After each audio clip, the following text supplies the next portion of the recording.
Finally, I'm going live. Probably, I think about 15 minutes late, but that's because I've been busy eating amazing food, which, if I switch around, it's nearly gone. Hello. Hi. Salam. You talk about amazing food. The really is not negligible. You might want to take it. Oh, okay. Yeah. I'm going to have a little walk. Let's have a look. I hope they don't mind. Oh, excuse me.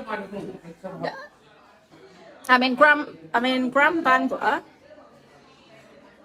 and the food here is so tasty. So let me turn it round. Oh, there's some lamb curry, some botha. I had a plate of all different, like shutki botha and aubergine botha. So today's first session. Oh, okay. This is my brother, Oh, Ranabai. Thank you. nice to meet you. Oh, rotate your phone. Okay, I can't rotate my phone. That's fine. This is round about. Thank you. Thank you. Okay, this is like completely chaotic, but you know, Bengalis are, I think, and that's what makes our culture interesting. I would love some tea. Thank you. Making a special tea. Okay. Oh, yummy. What does it mean? Extra strong. Extra strong tea. Bangladeshi tea. I can take it. I love strong tea. Very nice. Can you get it together? Is this possible? I'm not sure it's possible. Right. There you go. Okay, enough tomfoolery. So I've been working on an immersive magazine about the Bangladeshi diaspora actually for about 2 years. I've done some other projects in between, and it's an evolution as well. It started off to do with mental health and VR integration and how the Bangla community and BAME, I know it's a bad word, BAME world is underserved, especially in the UK, and that's a report by the government itself, who are not known for self-criticising or reflection. And then COVID came, and the thing that I really missed, which I think a lot of people missed, were hanging out with their friends and family. And it led to this immersive magazine and creating little metaverses, another word which I'm sure we'll all love to hate soon as well. And in the magazine there are a few different sections. So this particular section about the Bangladeshi diaspora in East London is Coxs Bazaar. Can I hand over to Salam, my amazing interviewee, who will say a little bit about himself and also his experience in Coxs Bazaar. Handing over. I'd like to know a little bit about your background and how it's like how you know East London and the kind of things that you're doing here. First of all, My name is Salam. I came here to this part of the country from Bangladesh at the age of 5, which is a very, very long time ago. I was raised here in East London, in Tower Hamlets, until the age of 19. My early years are very, very comfortable East End. Then I went to university for 7 years. At 26, I came back to London and rediscovered my culture, my roots, my heritage, but with fresh eyes. And so I'm an East London boy. I'm a Tower Hamlets raised product. Well, however, in my sins, I also do. I travel quite a bit, so I really get to because I love traveling. One of the things you mentioned about the pandemic. One of the things is blasted pandemic and his cousin COVID have done is really that curbed my ability to travel freely. So before the pandemic kicked in, my wife and I, we decided we were going to travel around the world, not around the world, but Southeast Asia, 12 different countries in 12 months. That was the plan. She was about to get on her job, I was about to close down the business, and then all of a sudden the pandemic kicked in and we were just completely stumped. Yeah? So we waited a year, still no sign of recovery, so we waited another year. Hopefully by next September, if the pandemic has Corona has left our shores and our planet, that we will possibly be travelling again. 2012. It's a dream. It's something that I enjoy. That sounds amazing. And then, but you did do a bit of travelling a few years ago in Coxs Bazaar. I've been to Bangladesh many times, so let me explain that. When I grew up here, I had no desire to visit Bangladesh. I had no desire to learn about my culture, my roots, where I came from. After both my parents passed away, Oh, thank you. Oh, tea, yummy.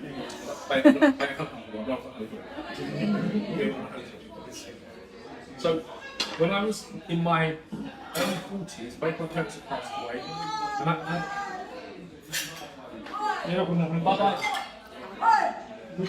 he's a friend. He's going to come in and he's going to hijack your interview. Oh, okay.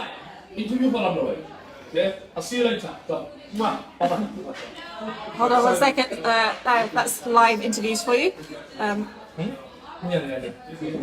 Amazing thing about Andrew. I was a local lad, Ami. We all love him a bit. Anyway, so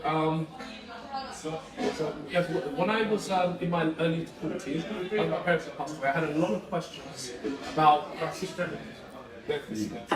Oh, biscuits! No Bangladeshi biscuits, right? So, I had a lot of questions that could only really be answered by me travelling back to Bangladesh. And this is the first time I've been to Bangladesh for 37 years. So off I went to discover I know it sounds really cliche, but to sort of find myself, to get in touch with my roots. And 3 months. You okay? You're doing something. I don't know what you're doing, but... I was just checking the mic. Oh, okay, right. So 3 months of backpacking around Bangladesh with a laptop and a camera not only opened my eyes so much that I feel compelled to return every year now, but it was an experience worth writing about. And I did. I wrote about it, put it all in a book, lots of photographs, published a book, etc. But that's another story in itself. But no, that first trip to Bangladesh really... and my heart belongs to Bangladesh. I'm drawn there every year. Every year I go, I usually take a month off. Because I'm self-employed, I have that advantage. I do that. I take a month off and I just go. And I travel around the various cities with my camera, with my laptop, so I can blog about them. And I try to help as many causes as possible. There's no point being empowered and educated. You've got a little bit, you've had a little bit of success in life. You've got a bit of money. You've got a mortgage, etc. If you can't, if I can't go back to help the people that ensured my coming here in the first place. Does that make sense? So, without them, I wouldn't be here today. So I go back to help the country, the people of my country that genuinely need help. So. I go to various cities and help various charities, but the one question you're asking about, I actually did go to the Rohingya camp. I didn't want to just believe the hype.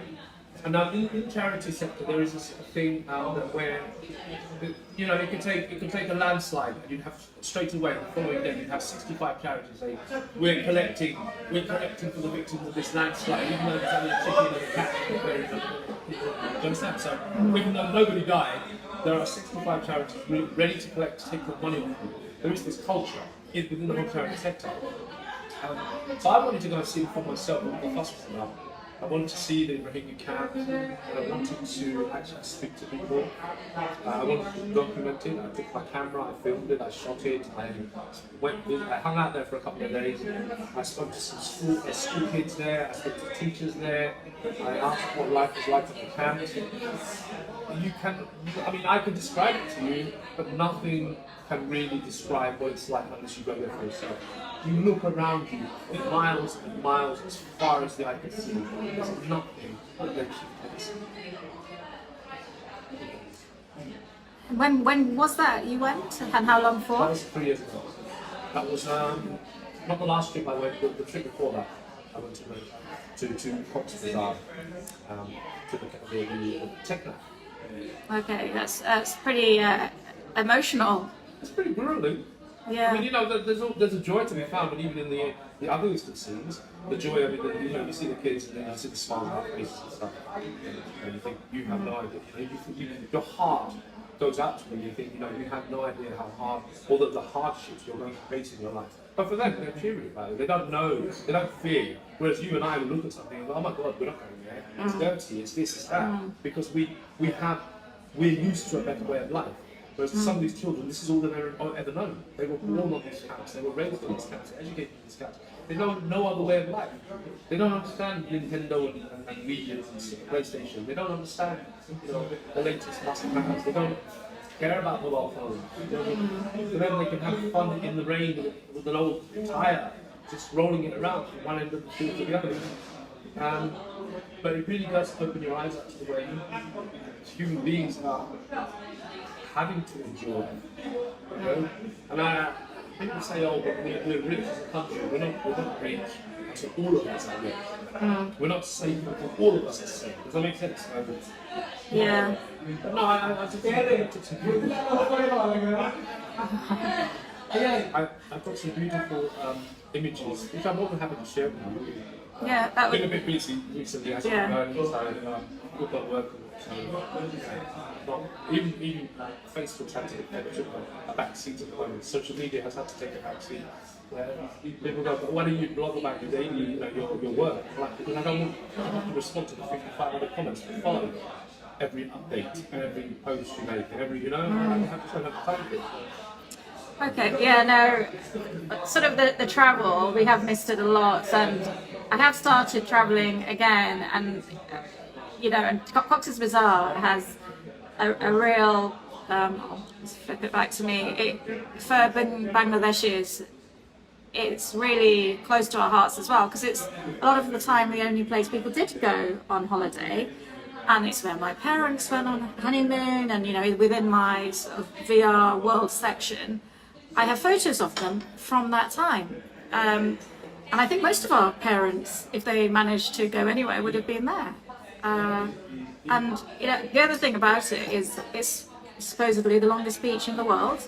It's relatively unspoilt, though as I understand it, with all the aid agencies, it's becoming quite gentrified. So I don't know if there's a Starbucks there, but I wouldn't be surprised. No, one of the things that really did put me off Coxs Bazaar is that the stark contrast between the people who you go there to see and the tourists. So do you think has tourism gone up massively? Tourism is massive in Coxs Bazaar. I mean, these hotels, 4 or 5-star hotels, seasons, resorts, blah blah blah blah, this and that. They wouldn't be there if it wasn't for tourism. Refugees don't have money. Yeah. Say 5-star hotels. It's always the sort of the dichotomy of these places in developing countries where a lot of the time it's the only places in the world which are unspoiled.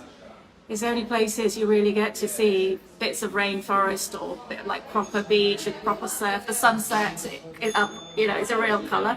Even though we know Dhaka is very polluted and these areas are also, there's a lot of pollution. But then it brings tourism, which brings industry and progress. This is which creates more pollution. And we even took, we talked about this on Brick Lane as well. It's been very popular. Yeah. There's a fine line between preserving the original Brick Lane.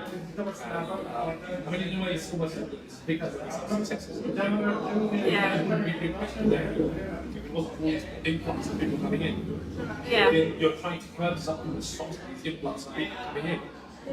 Does that make sense?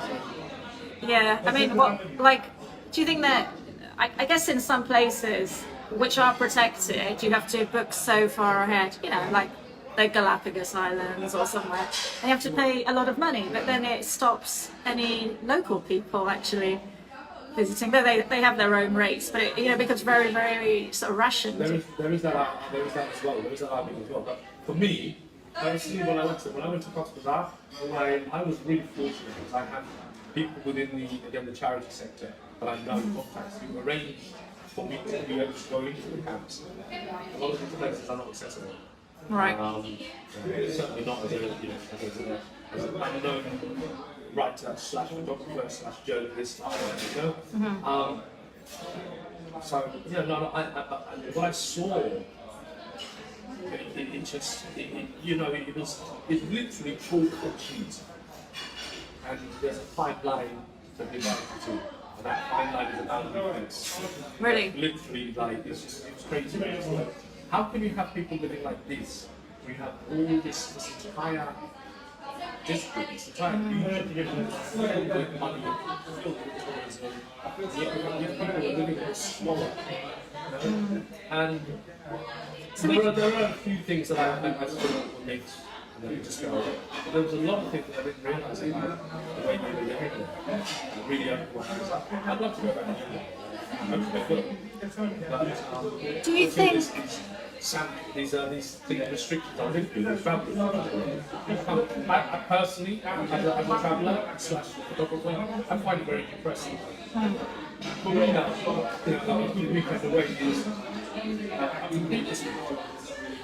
vacation. That's what it's about. After the fifth vacation now with my wife in the last 18 months, we long for yearn for it. And so, Yeah. So, I just quickly going back to one point. So, would you say that? Hello. wait a minute. Wait.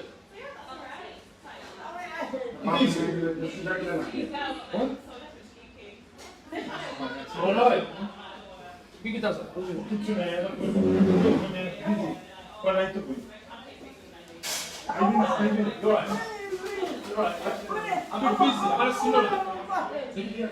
I'm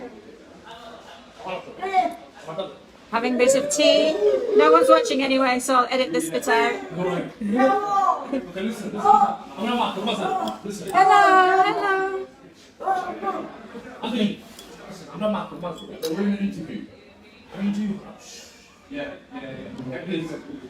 Hello.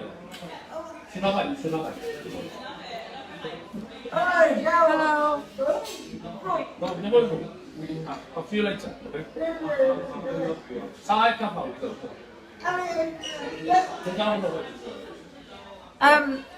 That whole kind of development of that area didn't really stop in terms of tourism and buildings and corporate.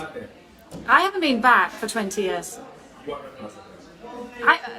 Guarantee you will not recognize the place. I've never been to Coxs Bazaar. I haven't been back to Dhaka. No, maybe I went as a baby. Okay. So that's a long time How can you ago. say you had memories of Coxs Bazaar? Is it? No, just through my parents' photos. Okay. So it's like I'm creating the fantasy of You will it. not recognize the place. It's much more like, have you ever been to Spain? Oh, many times, yeah. Benidorm, Mallorca, Yeah. you know the strips, it's like that. Exactly like that, except everyone's been told. So, Yeah. it's not. One thing I find about tourists is, this is me generalizing, but again, so forgive me if you are a tourist. I find that they tend to be switch off their brains when they're, and at the heart of me, and especially in Bangladesh, you've got a little bit of money, and you go to these places, you tend to become a little bit slightly obnoxious, and It's like the idea of letting loose is actually a bit disrespectful. And you shouldn't equate, should it? And sometimes one thing I really don't like is there's the thing is it's all good to have money. I don't have an issue with capitalism. I don't have an issue with success. I don't have an issue with status or having acquired status. But for me, the way you treat someone, You are still, yeah. the way you treat someone because you have money they don't. Yeah. There's a lot about the person's character. So in Bangladesh, there is this element. Yeah, the way you treat, like you should treat everybody the same way. In Bangladesh, there exists a certain culture. There is a caste system, and there is a caste system. There still is a caste system. That's the sad thing. It's like, we celebrities suffer from this as well regarding our stereotypes of villages and districts. Yeah, so people from Balakoy just look down on Vishnapis will look down on General Well, the thing is, the first thing people ask is, where are you from, Dhaka or Salam? Like, literally the first that's thing. the first dividing Yeah. line initially, if you look at it. And there is stigma, there is, I wouldn't say discrimination, but there is stereotyping on both sides. selected people think that all Dakaya have money and are educated and and this is my experience. And my experience, having spoken to various selected people, Dakaya people think that we don't speak Bangla properly. So there is a bit of stereotyping on both sides. But for me, the way I see it, there doesn't need to be a side. It's a country. It's like Londoners arguing with the Republicans. The north and south divide, even within London. Even within London, the north and south divide, you know.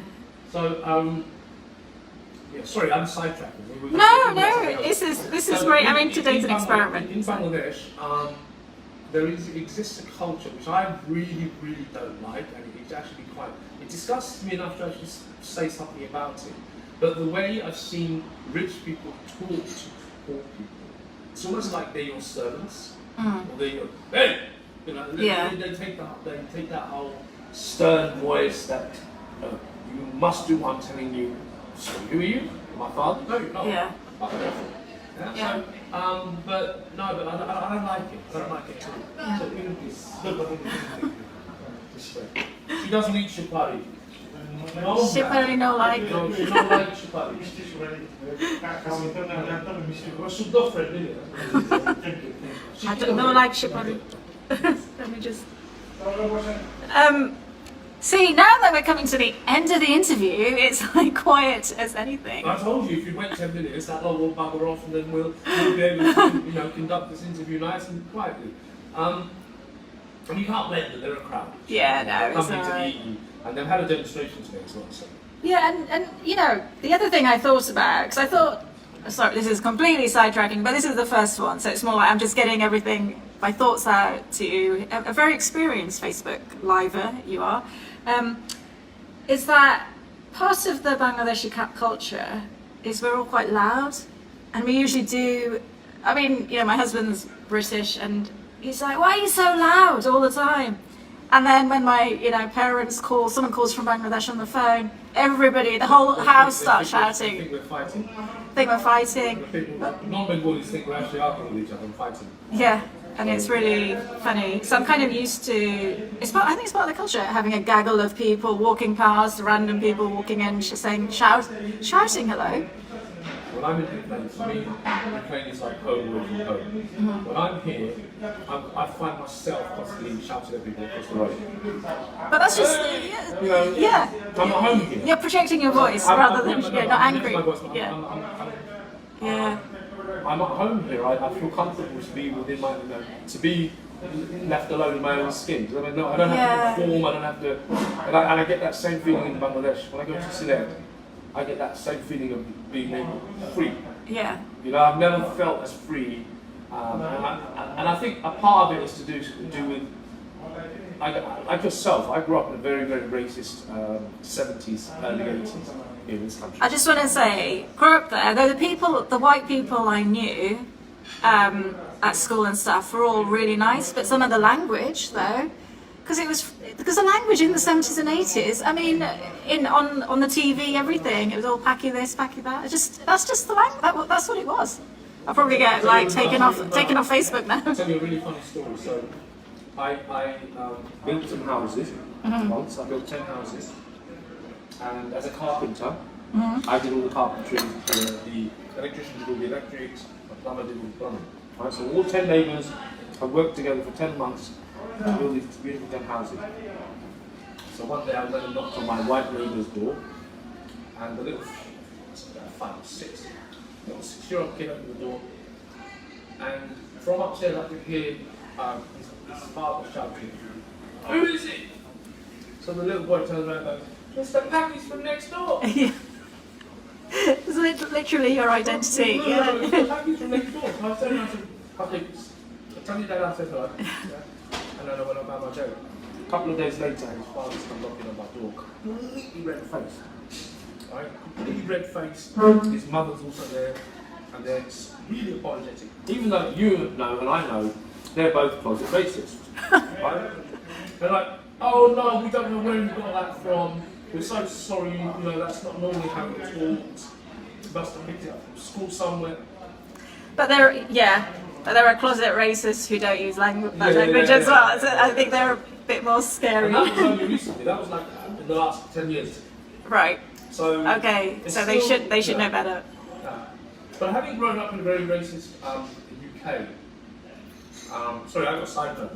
No, I might chop this up and put it into the other sections as well. So. What's my point? What was I trying to find out? I was very, very, that a part of me almost became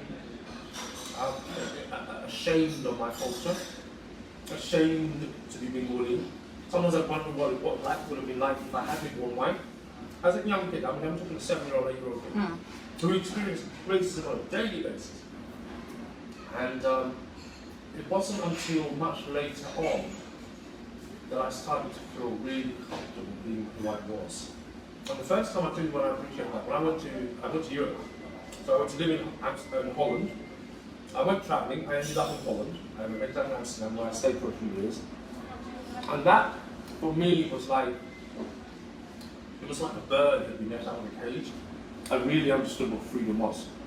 I was not merely a brown man living in a white world. I was not a pappy. I was not, anything else. I was not an immigrant, I was not a foreigner, I was nothing else. Salam, who happens to be brown, yeah? Bush brown, who happens to have brown eyes, you know?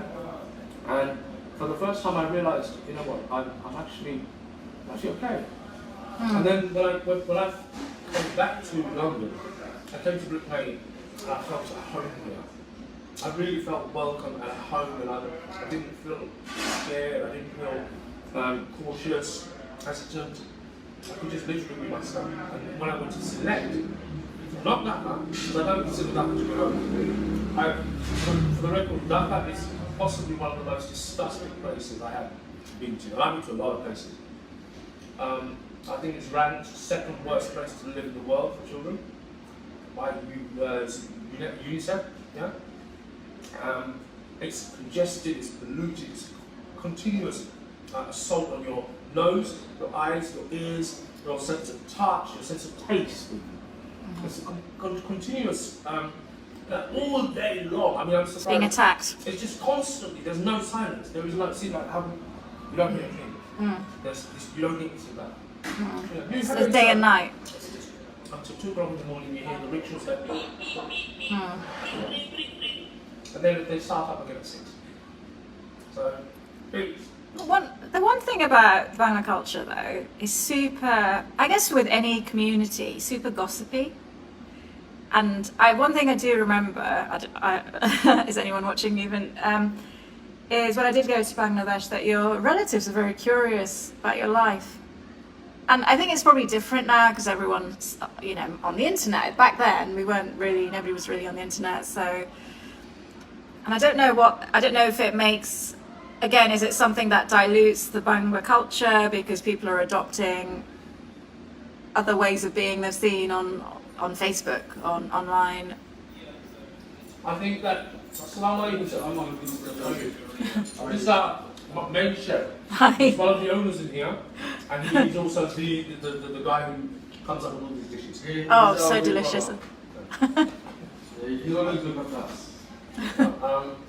Sorry, what was the question? Oh, just completely off topic from Coxs Bazaar and nostalgia maybe. We're you were saying that our culture is being lost, but also the fact that even in, say, the Bangladeshis in Bangladesh, the younger generation are looking to Facebook and all of these platforms and kind of adopting different styles.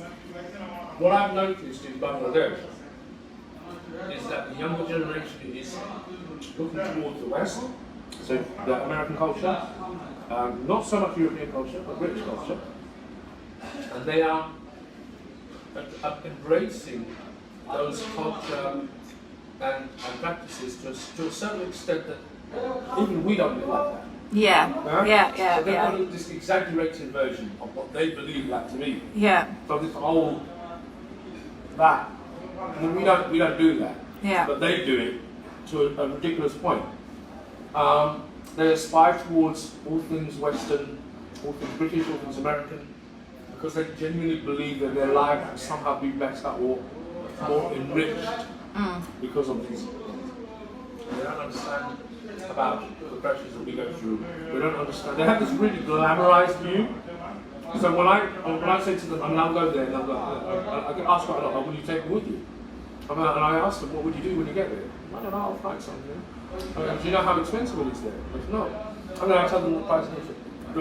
There's a couple of things you can use to gauge, wherever you are in the world, to gauge currency and value. So, cup of tea. Cup of tea is generic. Going around the world, some places it will cost you £1, some places it will cost you £5. And the other thing is, I can say less. Again, something very generic. Some countries it will cost you £1, some countries it will cost you £20. When I tell them the price of our cigarettes and our tea, they literally stand there looking at you. Really? And it's imagine that, so we've had a nice meal. This was a nice enough meal. Yeah, it's delicious. So if you turn around to me and say that's 250 quid, please. Yeah. What? He just thought of. Can you imagine the Yeah, reaction? yeah. That's the same reaction that I'm getting from the Bangladesh. So the disparity, they're not like, even if you're, the disparity is here as well as in Bangladesh. Obviously, it's much bigger there. But they don't understand that. They don't understand that we have mortgages, we have council tax bills, we have service charges, we have TV licenses, for God's sake. No one pays TV license in Bangladesh. You know? They don't understand a lot of the things that we have to go through. So I think they're getting the wrong end of the wrong version of what we are about. Yeah. And trying to emulate that. Okay. Now you've got an amazing event coming up.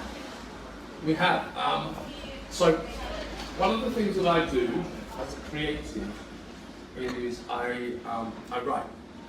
So I write, and I write a lot. I write short stories and poetry for my sins. If I didn't write, I would end up killing people. But as a consequence of writing, I am one of a team of about 12 of us now, called Hope and Mike. The concept behind Hope and Mike is we put on events for public performances, whether it's poetry, comedy, music, somebody wants to present a discussion or present a topic, or even just get out and talk about their life. So we give people the platform, we provide them with a microphone, and all of the door money goes to a different charity every event. And so that's where the hope comes in. So it's a wordplay on open mic. An open mic is basically a slot at a public performance where members of the audience are invited to get up on stage. Yeah? So we are called Hope Mic. This coming Friday, we're doing an event after nearly 18 months of absence. Yeah? Thank the Lord. We are doing an event in the Radio Arts Centre this coming Friday between 8 and 10. We've got 9 very, very talented people, including yourself, doing something on the microphone between those 2 hours. All of the door money will be going to the Birongona Women's Project. Do you know about the Birongona? Okay? So I don't need to explain it. But please do for the Okay. camera. Right. So the Birongona women are a collective of women residing in Bangladesh who survived genocide, torture and rape during the 1971 War of Independence. Yeah?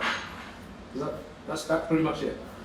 Due to social stigmas in Bangladesh, which is now changing slowly, it's getting better, but still not really 100%. Due to the stigmas of surrounding rape, a lot of these women get ostracized from mainstream society. So they get pushed out of their families, they get cut out, they brought shame to the family, they brought it upon themselves, they instigated it, they provoked the attacker, etc., etc., etc. Yeah? So, because of that, they then have to fend for themselves. So one of our very good friends, Lisa Ghazi, who you will love, you'll get on well with, I think. Lisa Ghazi is coming to do a presentation on the whole topic. She's going to screen a very short bit of footage about one of her films to do with a bit of Burma women. And all the door money on the night will go towards helping these women live some kind of normal life. Fantastic. It's going to be an amazing night. Hopefully, yeah. So, yeah, come along. I shall put all the details in the website. So I think I'm going to turn it around so if we can somehow both get... Oh, we're so far away. Can you even hear us? That's right. That's me. I've got to move forward. There you go. Okay, user. Some nice Bangladeshi biscuit. So thanks for joining us. This is the first time I've ever done a live interview in my life. So thank you very much. Thank you for asking me. And yeah, see you next time.